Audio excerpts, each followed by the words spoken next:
All right, so here are some of my reflections on learning from the MET program. The two biggest takeaways I have were the importance of tapping into background knowledge and harnessing the power of collaborative working for students.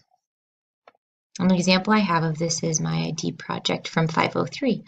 This was a project designed around the United Nations, helping students learn about the United Nations, but also how to draft resolutions as they grappled with current world issues.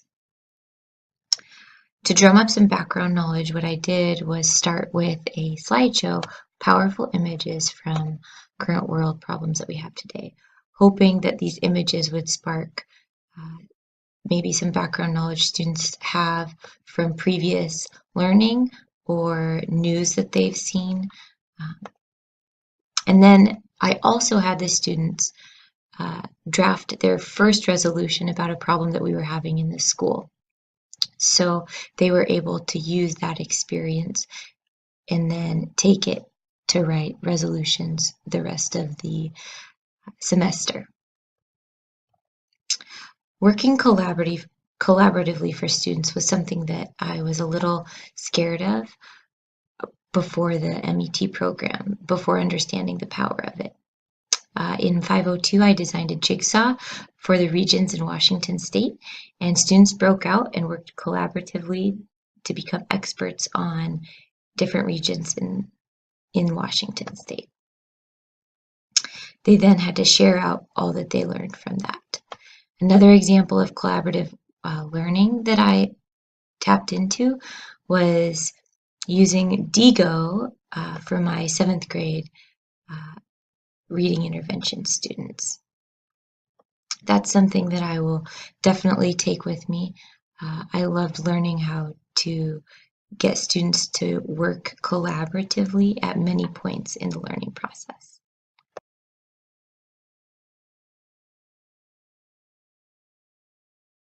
When thinking about the lessons that I've learned about the art and science of teaching from the MET program, I think about the power of reflection and the importance of scaffolding. Before coming to the MET program, I had 2 years of teaching under my belt, and I really struggled to unpack my day, unpack my thinking, unpack my beliefs about education. And it was in the introduction, class 501, that I created the learning log and really learned how to do reflecting on a more powerful level. I continued for several courses and carried that through to learning how to reflect on my lesson plans. After beginning the MET program, I began reflecting on my lessons that I had from day to day with a lot more intentionality. And it was perhaps through the power of reflection that I came to the importance of scaffolding. A great example of that I created for the MET program was in EdTech 512, the online course that I created in Moodle was for world geography. And in module 4, for Europe, students needed to read through an introduction and watch a video to provide some scaffolding to get them thinking about Europe. Students then needed to create a research project for a country in Europe. And the way that I chunked and broke down those activities and those tasks into small, manageable steps is an example of scaffolding. So just to wrap that up,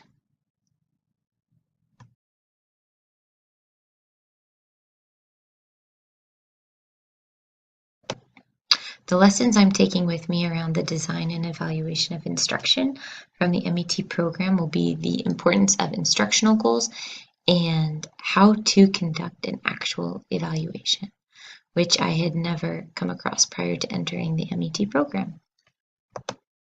An example of the importance of instructional goals and learning goals is in the 503 instructional design project.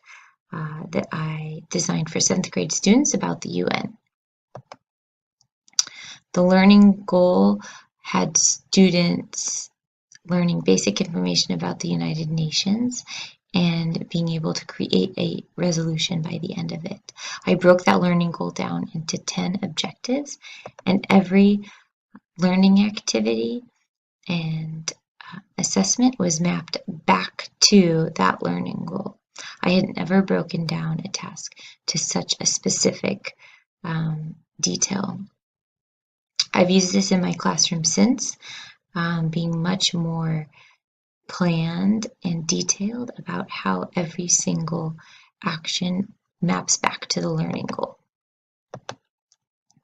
And then in 505, in the summer of 2016, I had the opportunity to perform a program evaluation for a local high school here in the area around an instructional support component during advisory time.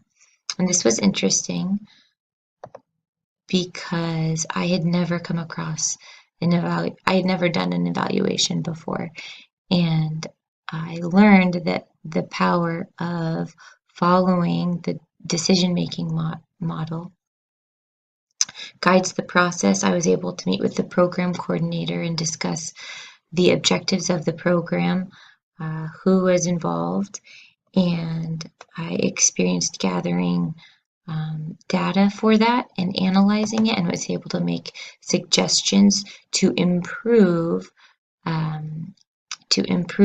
the practice and the power of evaluation. Here I see as being extremely important, and I look forward to doing this in future jobs.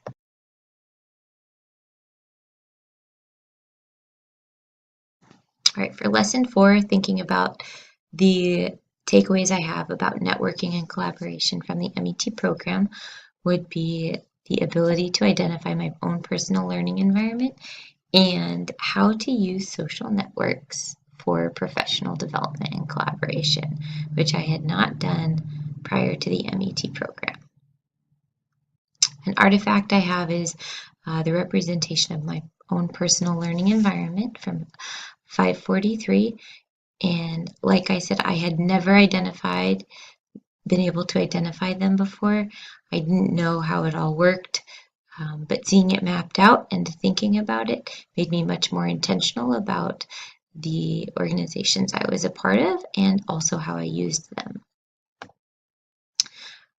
The examples of my social networking usage in 543 work as another artifact to support this learning. You can see that I was following a couple of different hashtags, and then I also took part in Twitter chats and webinars. This is an example of me not only stepping out of my comfort zone, but intentionally participating and growing my practice and thinking about the art of teaching with others in the profession. An example of collaborating that I was able to use is in 543, I created a mini unit on world religions with 2 other students from the program.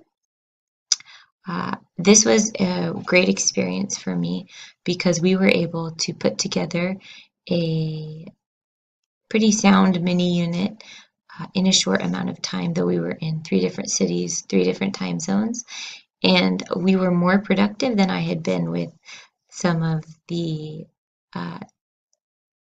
peers I collaborated with in my building at the time. We used a couple of different Google apps to conduct our collaboration, and this is something that I will take with me and have taken with me, is how to better harness the power of social networking tools to make collaborating more meaningful and more efficient.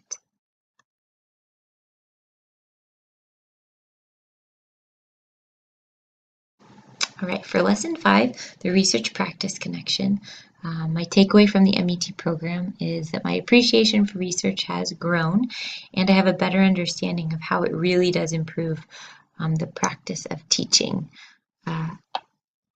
I've I've heard the term best practice used throughout my time in education, but now have a better understanding of the research that it has taken to earn that term. An artifact that I've chosen to showcase that understanding is my 505 evaluation of an instructional support program at a local high school. Using the tried and true decision-making model to guide my evaluation had more meat and meaning as I discussed the program with the program evaluator. Because of that, my decisions or suggestions at the end had more meaning and improved the practice of the program. Another artifact that I've selected to showcase my understanding is my 5 Themes of Geography interactive presentation from 541. I designed this presentation specifically with videos, simple text, and graphics to create a more powerful presentation. I also included chances for checking understanding and extended the learning. Using these tried and true methods for the presentation makes it a more powerful learning experience. So I've grown in my appreciation for the terms best practice and a better appreciation for the research that it takes to get there.